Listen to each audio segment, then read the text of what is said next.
नमस्कार मित्रांनो, मी मारुती मोहकर। मित्रांनो, मुख्यमंत्री माझी लाडकी बहीण या योजनेच्या पहिल्या हप्त्याच्या वितरणासंदर्भातली एक अतिशय महत्त्वाची अपडेट आज आपण या व्हिडिओच्या माध्यमातून पाहणार आहोत। मित्रांनो, तुम्ही जर का चॅनलवरती नवीन असाल, चॅनलला सबस्क्राइब करून बेल आयकॉन बटन दाबायला विसरू नका, जेणेकरून आपल्याला अशाच प्रत्येक नवीन व्हिडिओची नोटिफिकेशन हे आपल्यापर्यंत येत राहील। चला तर व्हिडिओला सुरुवात करूया।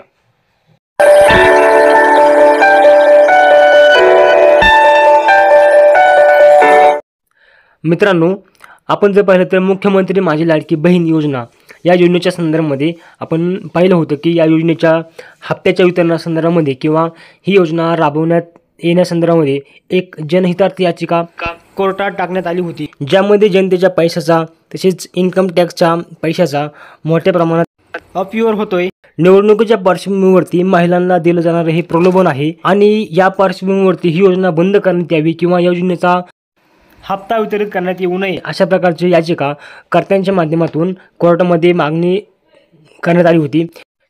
मित्रांनो, आपण जर पाहिलं तर मध्य प्रदेशमध्ये ही योजना ऑलरेडी राबवली जाते, त्यामुळे राज्य शासनाच्या माध्यमातून अशा प्रकारचा निर्णय हे घेतला जाऊ शकतो। त्यामुळे कुठल्याही प्रकारचा गैर नाही, राज्य शासनाच्या स्वतःचा हा निर्णय आहे, त्याच्याबद्दल कुठल्याही प्रकारची त्याच्यावरती कुठल्या प्रकारचा स्टे हा आणला जाऊ शकत नाही अशा प्रकारची कोर्टाच्या माध्यमातून माहिती देण्यात आलेली आहे।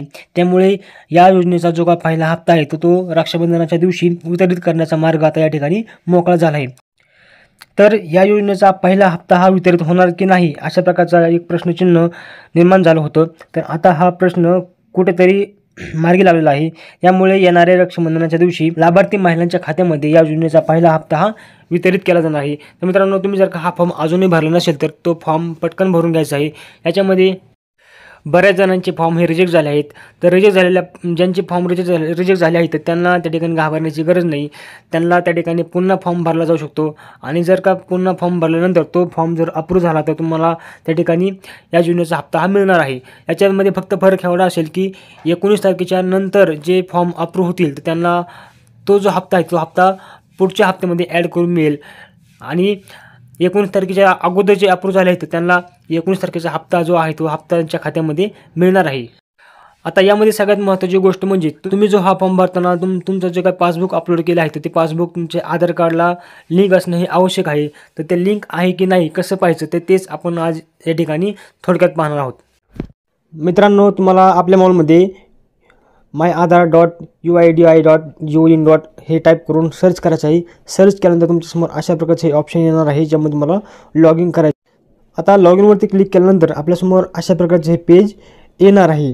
तर या पेजवरती आपल्याला काय करायचं आहे तर आपला जो काही आधार क्रमांक आहे जसा आहे तसा आपल्याला आधार क्रमांक या बॉक्समध्ये व्यवस्थित टाकून घ्यायचा आहे।